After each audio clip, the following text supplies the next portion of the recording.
प्रणाम दोस्तों। 5,000 की इंटर्नशिप मिल रही है। सुनते ही एक चमक दिखती है ना आंखों में, एक उम्मीद, एक सपना। लेकिन क्या ये सपना सच है या सिर्फ एक वहम, एक छलावा? आज हम उस स्कीम की परतों को खोलने की कोशिश करेंगे जिसे प्रधानमंत्री इंटर्नशिप स्कीम का नाम दिया गया है। वो योजना जिसे बड़े बड़े दावों और भव्य घोषणाओं के साथ पेश किया गया था, लेकिन क्या जमीनी हकीकत इन दावों से मेल खाती है? क्या ये स्कीम भारत के करोड़ों युवाओं के भविष्य को संवार रही है या सिर्फ आंकड़ों की बाजीगरी से हेडलाइन मैनेजमेंट किया जा रहा है? आइए इस खेल को समझते हैं।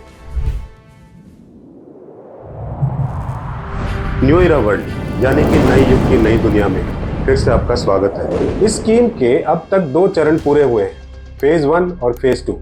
सबने तालियां बजाई क्योंकि उनके मुताबिक 2,45,000 इंटर्नशिप के अवसर जारी किए गए। सुनने में संख्या बहुत अच्छी लगती है, बहुत बड़ी लगती है ना? ऐसा लगता है जैसे नौकरियों की बाढ़ आ गई हो। लेकिन ठहरिए, असली कहानी तो इन आंकड़ों के भीतर छुपी है, एक ऐसी कड़वी सच्चाई जो आपको विचलित कर सकती है।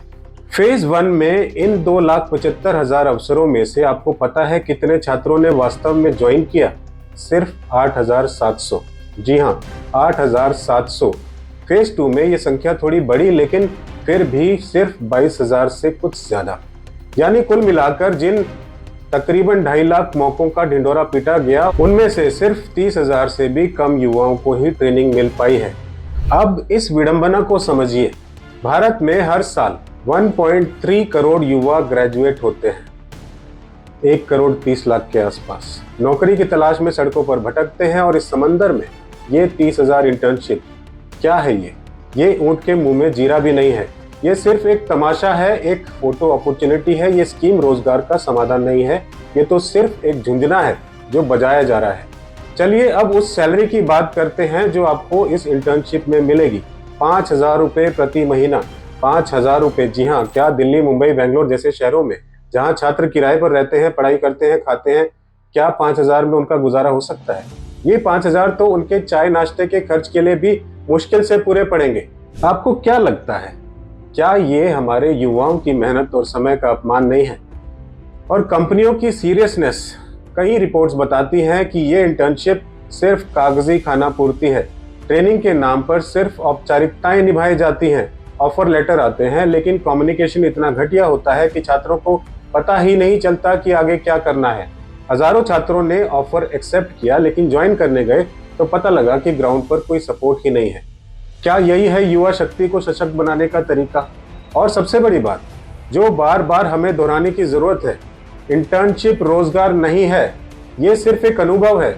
और जब इंटर्नशिप जैसी बुनियादी चीज भी ढंग से लागू नहीं हो पा रही, तो सोचिए हमारे देश का सिस्टम कितना खोखला हो चुका है। ये देश 140 करोड़ लोगों का है, हमारी 67% आबादी 35 साल से कम उम्र की है। ये हमारी डेमोग्राफिक डिविडेंड है। लेकिन आज ये डिविडेंड एक भयानक बोझ बन रहा है।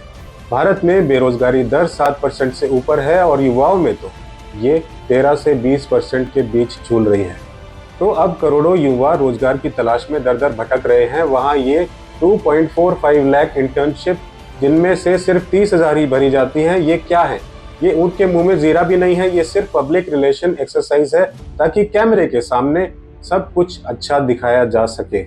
अब सबसे जरूरी बात, अक्सर लोग बहस करते हुए कहते हैं, अरे इस सरकार ने तो अच्छा किया था, तो उसकी ये गलती तो माफ है, या पुरानी सरकार ने भी तो ये किया था, तो क्या हुआ अगर ये भी कर रहे हैं तो? दोस्तों, ये खेल बंद कीजिए। ये हमारा देश है और सवाल पूछना हमारा हक है। चाहे किसी भी पार्टी की सरकार हो, सवाल पूछना जरूरी है, क्योंकि हम जनता हैं। हम किसी के भक्त या एंटी भक्त नहीं।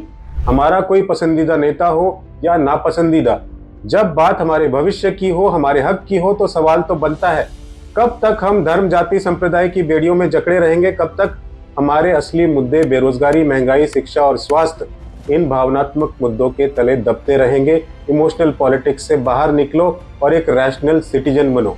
ये स्कीम अच्छी हो सकती थी अगर इसे ईमानदारी से और सुनियोजित तरीके से लागू किया जाता। अगर सरकार सच में युवाओं को रोजगार देना चाहती तो वे कंपनियों को जवाबदेही बनाती, स्टाइपेंड इतना रखती कि युवा अपना गुजारा कर सके और एक प्रॉपर सपोर्ट सिस्टम तैयार करती। लेकिन आज की कड़वी हकीकत ये है कि ये स्कीम अपने असली मकसद में नाकाम हो चुकी है। और हम सबको, आपको, मुझे, हर उस युवा को, हर उस माता पिता को जो अपने बच्चे के भविष्य के लिए चिंतित है, सवाल पूछना चाहिए। सरकार कोई भी हो, उसे जवाबदेह बनाना जनता की जिम्मेदारी है, क्योंकि अगर हमने सवाल नहीं पूछे तो ये सिस्टम सो जाएगा, और अगर हम चुप रहे तो हम ही पीछे रह जाएंगे। तथ्यों से मत डरो, सच्चाई से मत भागो, और जो तुम्हारे भविष्य को तय कर रहे हैं उनसे सवाल जरूर करो, क्योंकि ये देश तुम्हारा है और तुम्हारा हक है जवाब मांगना। हर बार दिल बहलाने को वादे नए लाते हैं, मगर हालात वही रहते हैं, बस चेहरे बदल जाते हैं।